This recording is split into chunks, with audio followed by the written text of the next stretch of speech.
Dear students, today we are going to discuss a static and sliding friction. In our earlier classes, we have studied about friction, and we used to say force of friction is the force exerted by a surface when an object moves across it or makes any effort to move across it. Force of friction क्या है? एक ऐसा force है जो कि एक surface दूसरे surface पर लगाता है। कब लगाता है? जब दूसरा सरफेस पहले वाले के सरफेस पर, पहले ऑब्जेक्ट के सरफेस पर मूव करे या मूव करने की कोशिश करे। राइट? जब मूव करता है तब, या मूव करने की कोशिश करता है। और सिंपली यू कैन से कि जब एक ऑब्जेक्ट दूसरे ऑब्जेक्ट के सरफेस पर मूव करे या मूव करने की कोशिश करे, then at that time the force which acts, that very force is known as force of friction.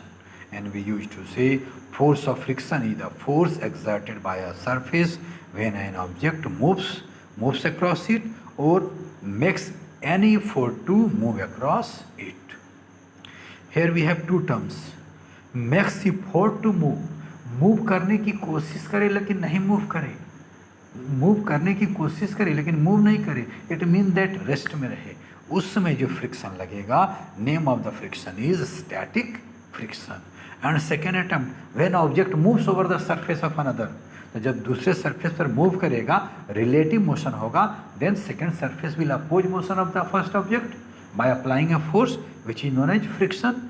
So here objects will be in relative motion, that's why that very friction is known as sliding friction. यहाँ पर दो बात याद रखना है कि जो है ऑब्जेक्ट मूव करने की कोशिश करता है, मूव ना करे लेकिन मूव करने की कोशिश करे, तब भी उस मूव करने की कोशिश को अपोज करता है फ्रिक्शन, वह स्टैटिक फ्रिक्शन कहलाता है। और जब मूव करता है एक ऑब्जेक्ट दूसरे ऑब्जेक्ट के सरफेस पर, उस समय जो फ्रिक्शन लगता है, that very friction is known as sliding friction. Right? Now come over this very figure. We want to discuss this very sliding friction and static friction.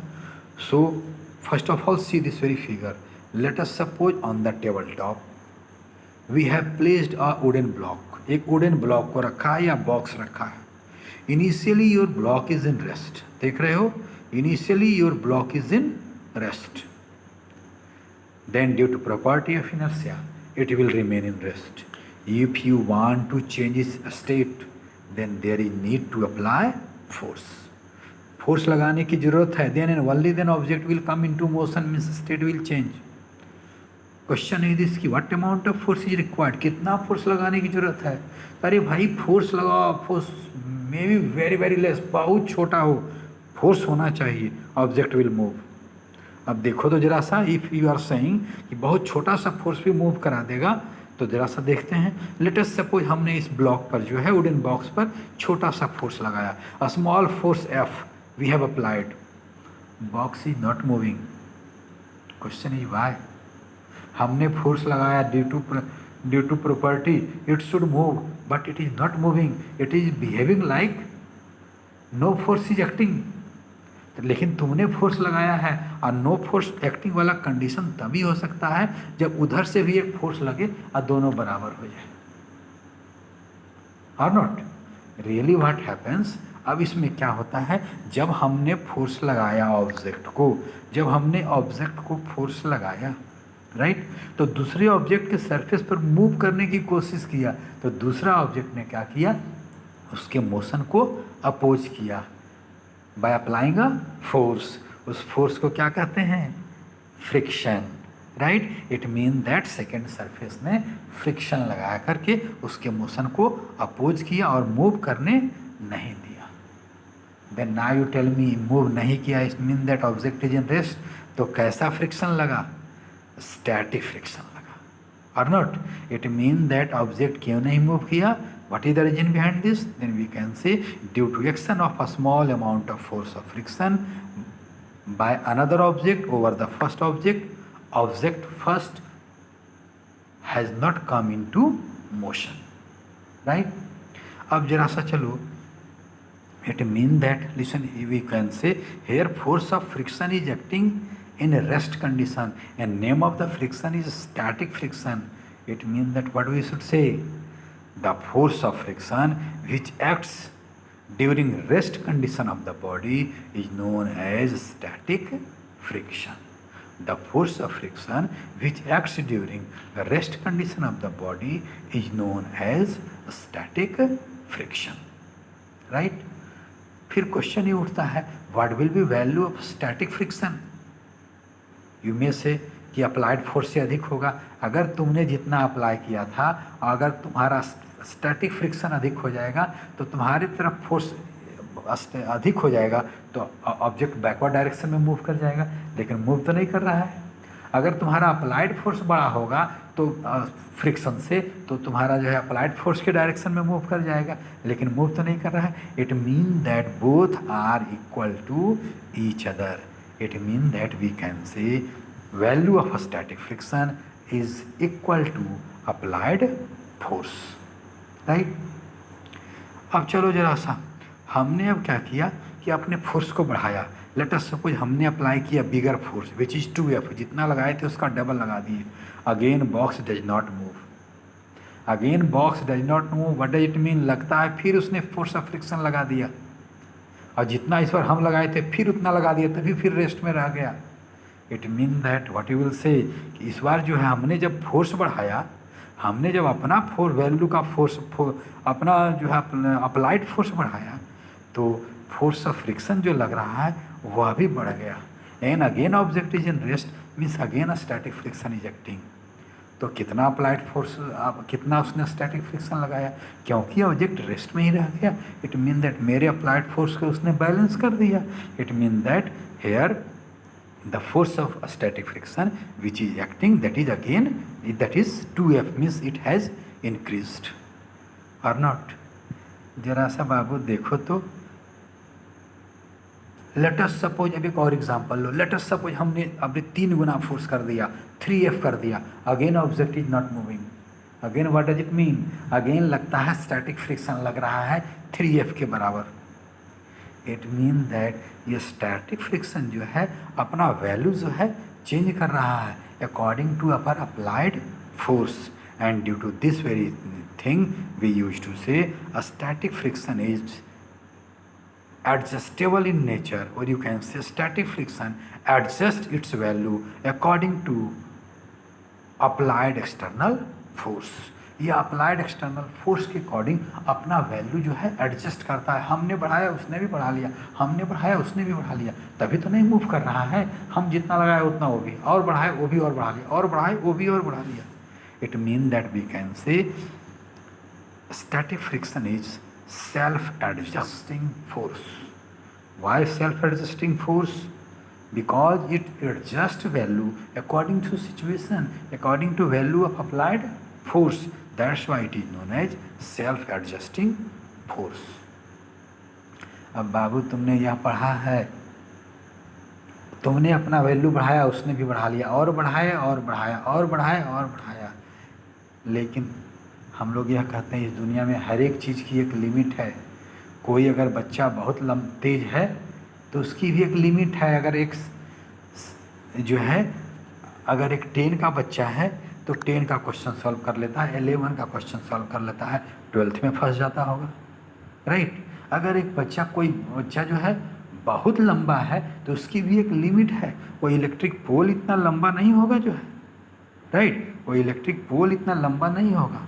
Likely in the same way, here static friction is self-adjusting force, means वो अपना value adjust करता है, तो उसकी भी एक limit है।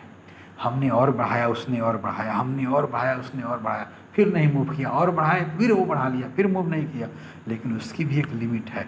हम लोग अपना फोर्स बढ़ाते जा रहे हैं, बढ़ाते जा रहे हैं, एक सिचुएशन आ गया, एक सिचुएशन आता है जबकि उस वैल्यू से जो है और ज़्यादा जो है स्टैटिक फ्रिक्शन का वैल्यू नहीं बढ़ पाता है। राइट?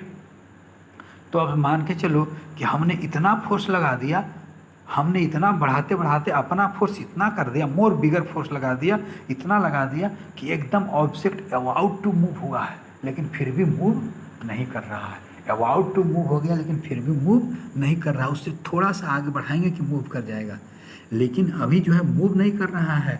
मूव नहीं कर रहा है, इट मीन दैट अभी तक स्टैटिक फ्रिक्शन ही लग रहा है, और हम लोग अपना वैल्यू बढ़ाते हुए गए हैं, it mean that static friction भी अपना वैल्यू बढ़ाते जा रहा होगा।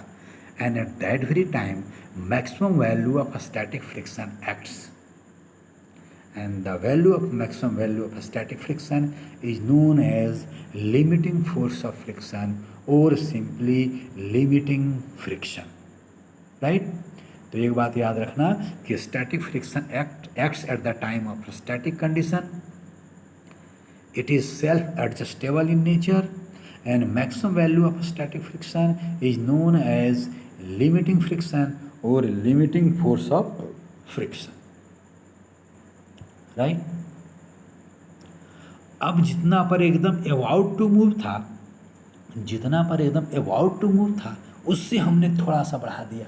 Then what we are observing कि मेरा ऑब्जेक्ट मूव करने लगा। ऑब्जेक्ट मूव करने लगा मीन्स फर्स्ट ऑब्जेक्ट के सरफेस पर स्लाइड करने लगा, राइट। स्लाइड करने लगा तो अकॉर्डिंग टू डिफिनेशन जब एक ऑब्जेक्ट दूसरे के सरफेस पर स्लाइड करता है, मूव करता है, at that time also force of friction acts. वो जो सेकेंड सरफेस होता है जब मूव करता है फर्स्ट ऑब्जेक्ट सेकेंड के सरफेस पर, तो उसके मोशन को अपोज करता है, रिलेटिव मोशन को अपोज करता है, means again there is action of force of friction. लेकिन वह जो फोर्स ऑफ फ्रिक्शन कब लग रहा है? When object is in motion, and due to this very nature this force of friction is known as sliding friction, right. It means that we can say sliding friction is the force of friction which acts during motion of the body, and this very force is known as sliding friction or kinetic friction. तो अब जरा सा सोच के देखो, जब rest में था तो स्टैटिक फ्रिक्शन लग रहा था, हम अपना वैल्यू बढ़ाया, स्टैटिक फ्रिक्शन भी बढ़ा लिया, और बढ़ाया और बढ़ाया और बढ़ाया और बढ़ाया, बढ़ाते बढ़ाते एकदम लिमिटिंग वैल्यू तक चला गया। उससे अगर हम लोग कह रहे थे कि अगर थोड़ा सा और बढ़ाएंगे तो मूव कर जाएगा और फिर स्टैटिक फ्रिक्शन लगने लग जाएगा, राइट। अब मान लो कि हमने अपना वैल्यू बढ़ा दिया, अब स्टैटिक फ्रिक्शन लगने भी लग गया, then question is this, what we should say, static friction should be more then maximum value of limiting friction, maximum value of static friction, we should say or not? We should say sliding friction is more than maximum value of static friction, but really sliding friction is little less than limiting force of static friction. होना चाहिए sliding friction को static friction के maximum value से अधिक होना चाहिए, लेकिन होता है कम। Sliding friction is little less than limiting value of static friction. Question is how? How can we say? यहाँ पर एक और बात कहते हैं बाबू, it is easier to keep sliding an object once it has been put in motion than to make it slide from rest. अगर कोई object है अगर मूव कर रहा है तो उसको स्लाइडिंग फ्रिक्शन लगेगा, मोशन को अपोज करेगा, लेकिन फिर भी उसके मोशन को मेंटेन करना बाय अप्लाइंग फोर्स इजी काम है इन कंपैरिजन टू अगर रेस्ट में ऑब्जेक्ट है तो उसको मोशन में लाना। It is easier to keep sliding an object once it has been put in to motion then to make it slide from rest. अगर कोई ऑब्जेक्ट मोशन में है तो उसके मोशन को मेंटेन करना आसान होता है, मतलब कम फोर्स लगा करके वो फ्रिक्शन लगाएगा, लिमिटिंग स्लाइडिंग फ्रिक्शन, और उसको ओवरकम करने के लिए हम लोग फोर्स लगाएंगे, लेकिन वह जो स्लाइडिंग फ्रिक्शन होगा अगर मोशन में है तो उसके मोशन को मेंटेन करने में जो हमको फोर्स लगाना पड़ेगा, means that is easier task in comparison to make a body into motion from rest. Question is how can we say? For that I am putting here one example, ध्यान से देखना इसको। See here we have table top, और इस table top पर जो है हमने ऊपर में एक वुडन ब्लॉक रखा है, राइट। एक पेंसिल लिया है, एक पेंसिल को हमने जो है दोनों साइड से दो जगह दोनों एंड्स पर जो है हमने पिन लगा दिए हैं जिससे कि वहाँ से भागे नहीं, बट इट शुड रोटेट करना चाहिए। फिर क्या किया हमने, वुडन ब्लॉक को धागे से बांध करके धागा लेते आए नीचे तक जो है इस पेंसिल पर से ऊपर से, और फिर ये क्या किए हैं, एक प्लास्टिक लीड लिए हैं, प्लास्टिक का ढक्कन लिए हैं, 3 होल बनाए हैं, तीनों से धागा बांध करके तराजू की तरह बांध करके फिर जो है बॉक्स में जा करके बांध दिए हैं, राइट। और जब ऐसे लटका दोगे then what you will observe, our block is in rest और नॉट। अब हमने क्या किया, इस जो है ये तुम्हारा जो तुमने जो है प्लास्टिक लीड से जो है तुमने तराजू शेप में बनाया है, उसमें हमने लेट अस सपोज एक मार्बल डाल दिया, जो खेलने वाला मार्बल होता है वो डाल दिया। देन व्हाट विल हैपन, वह मार्बल का वेट जो है नीचे की ओर लगेगा तो क्या करेगा, वो स्ट्रिंग को खींचेगा, स्ट्रिंग ब्लॉक को खींचेगा, block should come into motion. But what we are observing, block is not coming into motion. Block को जो है इस वुडन ब्लॉक को तुम्हारा मार्बल पुल किया नीचे की ओर, पुल करने की कोशिश किया, लेकिन block is not moving. Block was in rest and now it is in rest. इस पर फोर्स लगा था, it should come into motion, but it was in rest and now it is in rest. It mean that it is behaving like no force is acting. मतलब जितना force इधर जो है marble लगाया खींचने के लिए धागे के थ्रू लगता है, उतना ही फोर्स अपोजिट डायरेक्शन में लगा।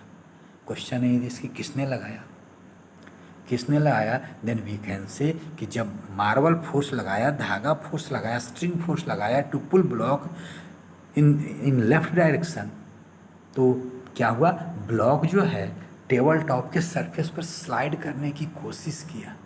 जब स्लाइड करने की कोशिश किया तो टेबल टॉप ने किया bye applying force of friction, उसके मोशन को अपोज कर दिया टुवार्ड्स राइट डायरेक्शन। जितना फोर्स मार्बल ने लगाया उतना ही उसने लगा दिया।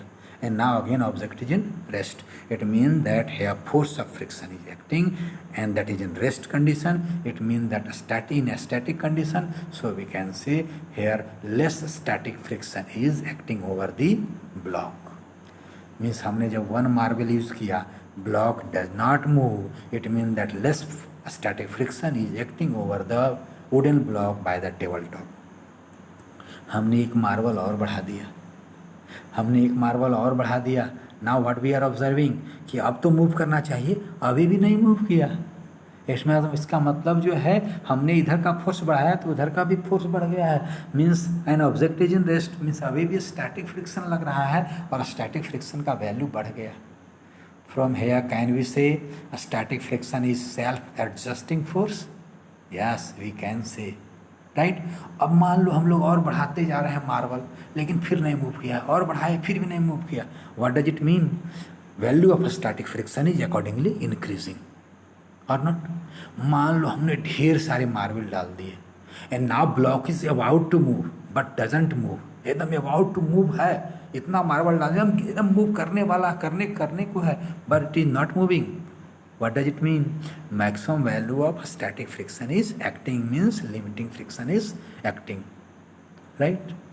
अब क्या होगा, थोड़ा सा एक मार्बल और बढ़ा देंगे, क्या हो जाएगा, it will slide. Let us suppose हमने थोड़ा मार्बल और बढ़ा दिया, then what we are observing, now marble is in sliding condition. जब block is in sliding condition, block slide करने लग गया। और जब ब्लॉक स्लाइड करने लग गया, what does it mean, now block is in motion over the table top. तो जब टेबल टॉप के ऊपर मोशन में आ गया, मीन्स रिलेटिव मोशन में आ गया, तो टेबल टॉप को क्या करना चाहिए, it should oppose motion of the block by applying force of friction. It mean that here again force of friction will act, but what will be friction, friction will be sliding because object is in motion. It means that now a static sliding friction is acting, right? हमने marble बढ़ाया, move करने लगा, right. अब आप जब move करने लग जाए तब आप क्या कीजिए, उसमें से मार्बल निकालने लग जाइए। आपने डाला था एक एक्स्ट्रा मार्बल और आप 2 एक्स्ट्रा मार्बल निकाल लीजिए, but what we are observing, 2 marble निकाल लीजिए, 3 मार्बल निकाल लीजिए, but what we are observing, हमने फोर्स घटा दिया है, लेकिन फिर भी जो है ऑब्जेक्ट मूव कर रहा है। मतलब हमने इधर वाला फोर्स घटा दिया और स्टैटिक अब जो है जो स्लाइडिंग फ्रिक्शन लग रहा है वो अपोजिट डायरेक्शन में, और तब भी ये मूव कर रहा है। What does it mean? जो उधर स्टैटिक फ्रिक्शन लग रहा था वह इधर वाले फोर्स को मेंटेन कर रहा था, अब इधर वाला फोर्स घट गया है और तब भी इधर भाग रहा है। It mean that what we should say, उधर जो स्लाइडिंग फ्रिक्शन लग रहा है that is less than maximum value of static friction और not. That's why we used to say sliding friction is less than, sliding friction is less than maximum value of static friction. अब जरा सा एक बात इसी को देखो, तुमने मार्बल कम, जब ऑब्जेक्ट तुम्हारा जो है ब्लॉक मोशन में आ गया तो तुमने मार्बल कम कर दिया, मतलब फोर्स कम कर दी, वो फिर भी मूव कर रहा है, राइट। लेकिन जब रेस्ट में था तब इतने कम मार्बल में मूव नहीं कर रहा था। It means that it is easier to keep sliding an object once it has been put into motion. अगर मोशन में है तो उसको स्लाइड कराना, उसको मूव कराना आसान है in comparison to object which is in rest, right? And that's why we used to say it is easier to keep sliding an object once it has been put into motion than to make it slide from rest, right? इसको explanation और कैसे देते हैं तो जरा सा सुनना ध्यान से। लिसन, अगर नहीं मूव कर रहा है तब स्टैटिक फ्रिक्शन लग रहा है, मूव कर रहा है तो स्लाइडिंग फ्रिक्शन लग रहा है, but friction is acting. Really what happens? We use to say cause of this very friction is presence of irregularities over the surfaces, presence of ups and downs over the surfaces, presence of mountain and valleys over the surfaces, presence of ups and downs over the surfaces. यह होता है क्या? ये होता क्या है? Listen, अगर rest में है तो एक दूसरे का जो है इरेगुलरिटी जो है एक दूसरे से इंटरलॉक होता है, एक दूसरे से कनेक्टेड होता है, एक दूसरे का अप्स एंड डाउन एक दूसरे से इंटरलॉक होता है जो है, तो उस इंटरलॉकिंग को तोड़ने में बहुत ज़्यादा फोर्स लगता है, उस इंटरलॉकिंग को तोड़ने में बहुत ज़्यादा फोर्स लगता है। इट मीन दैट, लेकिन फिर भी रेस्ट में है, it mean that sliding friction is acting, it means that sliding friction is bigger force, static friction is bigger force। लेकिन जब मोशन में आ जाता है, एक बार इंटरलॉकिंग जो है इरेगुलरिटीज का अप्स एंड डाउन का टूट जाता है, तो वी यूज टू से कि no doubt again interlocking will be there, again obstruction ये होगा, रुकावट आएगा, but that will be lesser one. वह जो है उतना जो है टाइम नहीं मिल पाता है कि फिर इंटरलॉक एक दूसरे से हो सके, right. And that's Y by the help of less force we can move, and due to this very reason we used to say relative motion between two surfaces starts only when the interlocking between the irregularities means ups and down has been unlocked। Motion, relative motion तभी होता है जब ups and down break हो जाते हैं, ups irregularities break हो जाते हैं, जो इंटरलॉकिंग है वो ब्रेक हो जाता है, अनलॉक हो जाता है। Once this motion is taking place, अगर एक बार मोशन शुरू हो जाता है तो जो इरेगुलरिटीज़ है acts just as an obstruction, no doubt रुकावट डालेंगे, they will act just as an obstruction against their relative motion, they are not interlocked now, लेकिन अब एक दूसरे से इंटरलॉक नहीं हो पाएंगे। In other words you can say once the motion starts the contact points of one surface do not get enough time to lock the contact point of the other object. जब interlocking टूट जाता है, जब motion में आ जाता है, तो एक का इंटरलॉकिंग दूसरे से जो होता है वो उसको इतना इनफ टाइम नहीं मिल पाता है कि फिर से इंटरलॉकिंग हो पाए, और जब इंटरलॉकिंग नहीं हो पाता है it mean that by the help of less force we can maintain motion, and that's why we use to say it is easier to move the object when it is, that's why we use to say it is easier to move the object when it is already in motion than to start it from rest, right? Clear to you all? Okay.